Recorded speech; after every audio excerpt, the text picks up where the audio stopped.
Hello guys.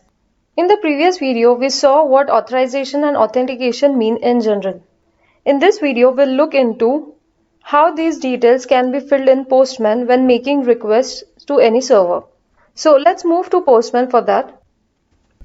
Here we are in Postman and let's construct a new request. So I'll just click on plus symbol over here and we see that in Postman we have an authorization section over here.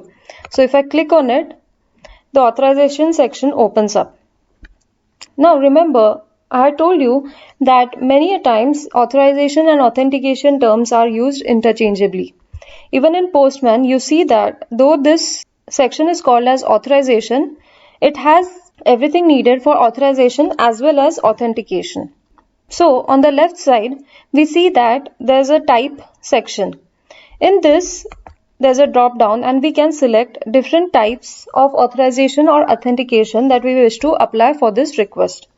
We'll be studying each of these in detail in the next videos.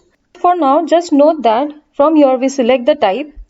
For example, if I select API key, on the right side we see that relevant fields are displayed to be filled in which are relevant to that particular type of authorization or authentication.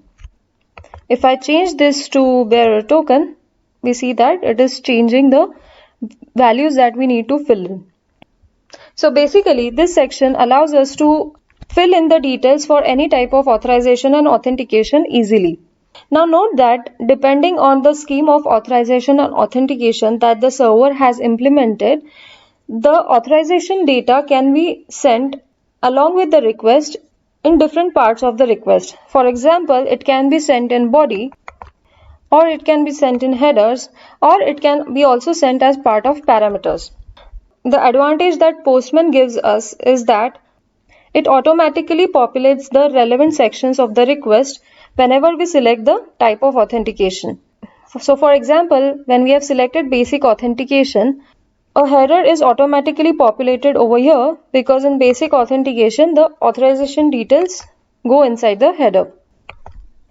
Another important thing to note in this authorization section is that in the type, we have an option inherit auth from parent. What this basically means is that this request will follow the same authorization as that of the collection it belongs to. So the collection it belongs to will be its parent and this request should follow the same authorization as from the parent. For example, if I click on this GetBooks API and select authorization and say inherit from parent, it says that this request is using authorization from Bookstore API because this API belongs to the Bookstore API collection. Now, how is this helpful?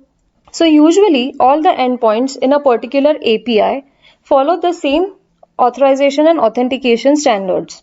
So for example, all the endpoints in this Bookstore API collection usually follow the same kind of authorization and authentication mechanisms.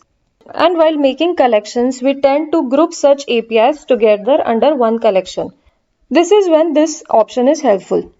So we have seen what authorization section has in general, but we'll visit the various options available in Postman to us in detail in next videos.